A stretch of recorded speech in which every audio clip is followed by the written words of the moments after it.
কমে নাই, আমার মনে হচ্ছে যে আগের দামই আছে। দর্শক, আমরা এই মুহূর্তে রংপুর সিটি বাজারে এসেছি ইলিশ মাছের দাম জানার জন্য। তো বিভিন্নভাবে অনলাইনে জানা যাচ্ছে ইলিশ মাছের দাম কমেছে। তো কত দাম কমেছে, কেমন দাম কমলো, তো আমরা সরাসরি মাছ বিক্রেতার কাছ থেকে জানবো আজকের ইলিশ মাছের দাম কেমন যাচ্ছে। সিটি বাজারে যে সমস্ত ইলিশ বিক্রি হচ্ছে, চাঁদপুর, বরিশাল, পদ্মার ইলিশ, তো আমরা বিভিন্ন ইলিশ মাছের দাম জানবো এই সিটি বাজার থেকে। আমার বাসা হলো জুম্মাপাড়া।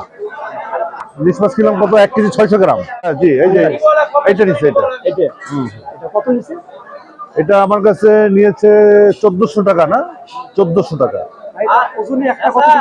এটা হলো 700 গ্রামেরও কম, দেখি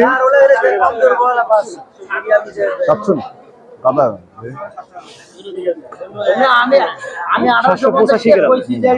আমারটা তো কম আছে।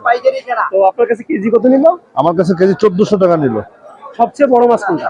এই যে সবচেয়ে বড় মাছ মনে হয় না? বড় মাছ কত? আপনি 1 কেজি নিছেন? আমি 1 কেজি না, আমি 1 কেজি 600 গ্রাম, দুইটা মাছ। হ্যাঁ, আমার কাছে 2150 টাকা দাম পাচ্ছে।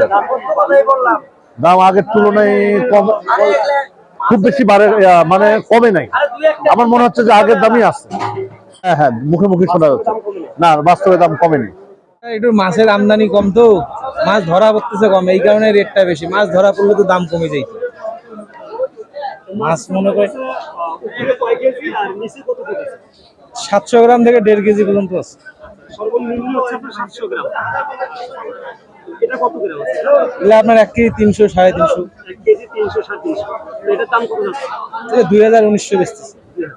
তো দর্শক দেখতে পাচ্ছেন 1 কেজি 200, 300 ইলিশ মাছ। এই মাছটা এটা 2000 টাকা। 2000 টাকা কেজি। এটা কত ভাই? এগুলো আছে আপনার 1400, 700, 750 গ্রাম। এগুলো একই মাছ।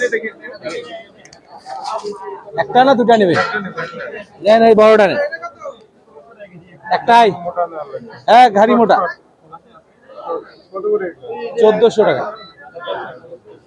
নাইলে যে এটা নেন, বড়গুলো 2000 টাকা।